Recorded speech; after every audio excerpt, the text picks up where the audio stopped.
to seek out new life forms and new civilizations, to boldly go where no one has gone before. Hi, welcome to the Star Trek Ascendancy tutorial. Today we're going to be exploring this 4X game, which roughly translates into a game about building a glorious empire and then silently plotting and scheming on how to dominate your friends.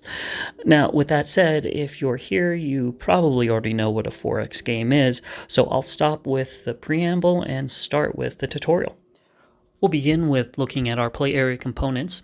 Each civilization is going to start with one of these handy-dandy boards that they call a command console, and this has a lot of critical information for you to know or track about your empire.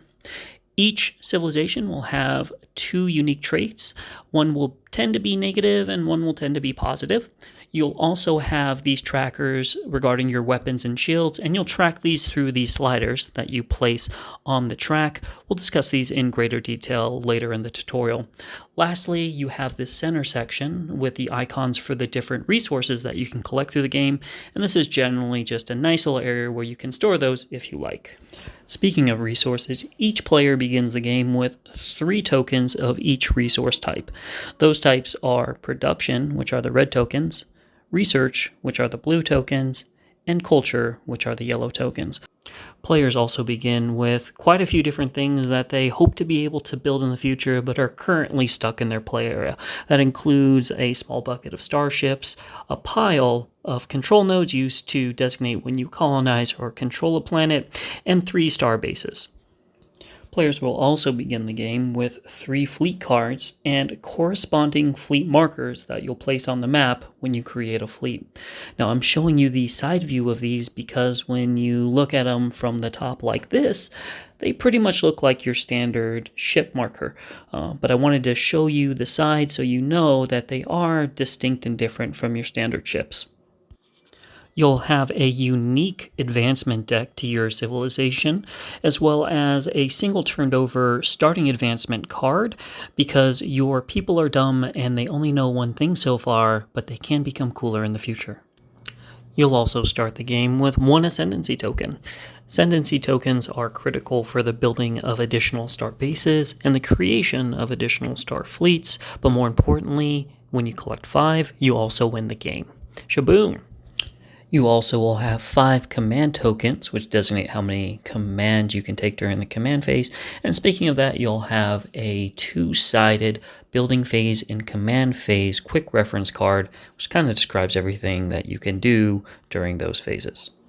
Now let's place our starting system, but let's look at the system disk really quickly. On the bottom of the disk, you'll notice a number. That is the number of star lanes that can be placed on this system. Additionally, if the system has a planet, it'll show you how many nodes can be placed onto this planet and what type of nodes can be placed, whether that's culture, research, production, or it's open to place anything you like. We'll go ahead and place our starting system into the play area now, complete with a control node, 1 resource node of each type, and 3 starships. Alright, so that completes our review of all of the components that you're going to find in your play area. Through this next phase, we're going to take a look at some actual game mechanics so you can learn how to play Star Trek Ascendancy. We'll start game mechanics by looking at what it'll look like to play through a single round. Each round, it consists of 3 different stages. The first stage is the initiative stage, where you'll determine player order. The second stage is the execution stage, where you'll do your turn. This is broken into the build phase and command phase. Lastly, you'll do the recharge stage, where you collect resources, reset the table, and determine the victor fable. Let's take a closer look at the initiative stage now. The initiative stage is broken into 2 different approaches, when players haven't made first contact and when they have made first contact. At the start, no one has made first contact, and so the player turn order is done randomly by shuffling the turn order deck and handing it out to players. But you're probably wondering, what is first contact? First contact is when 2 players have connected their home worlds like this. Once players have made first contact, they're allowed to bid on turn order at the beginning of the initiative stage. This is done through bidding resources. Each resource type is worth 1 point, and you can bid as much or as little as you would like. In this case, the Klingons and Federation have made first contact, so they have an opportunity to bid. The Klingons bid 2 production and 1 research, worth 3 points, and the Federation bids 1 research and 1 culture, with 2 points. The Klingons have the highest bid, so they have first opportunity to select a turn order, and they select card number 1. The Federation, having 2, selects card number 3 because they prefer to go last, leaving the Romulans with the leftovers taking turn order card number 2. If players have not made first contact, or if players who have made first contact choose to bid 0, they receive a randomly shuffled card if there are multiple turn order cards left. If there is only 1 turn order card left, that player receives that card. And that completes the initiative stage. Now let's move over to the execution stage, where you're going to spend the majority of the game.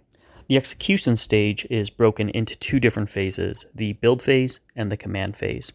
Players will proceed through turn order, with the first player completing their build phase and then their command phase, and then the play will pass to the next player in turn order.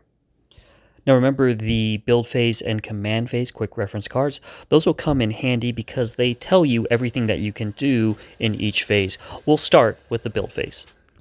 The build phase is the phase where you will build the majority of items or commit research towards advancements, weapons, or shields. You will largely build everything you can during this phase except for star bases. Those are done during the command phase. Building starships, which is at the top of the building phase card, is done at your home planet. In this case, it is Earth for the Federation, or at systems where you hold a starbase. Colonizing a sector requires that you have a ship in an undeveloped system. In this case, Lytasia has a Federation starship outside of the planet which has no control node currently. If the Federation spends the ship in orbit plus a culture token, they're able to colonize the planet and place a control node. If a player has a colonized planet with open resource nodes, they can build the associated nodes on the appropriate locations. In this case, Lytasia has 3 open node locations. One is a production node, one is a research node, and one is an open node. In the case of the production node and research node, the player could only build the associated node on those locations. For the open node, a player can place any node of their choice, obviously in all cases paying the appropriate cost dictated on the building phase card. The other aspect of the build phase is committing research.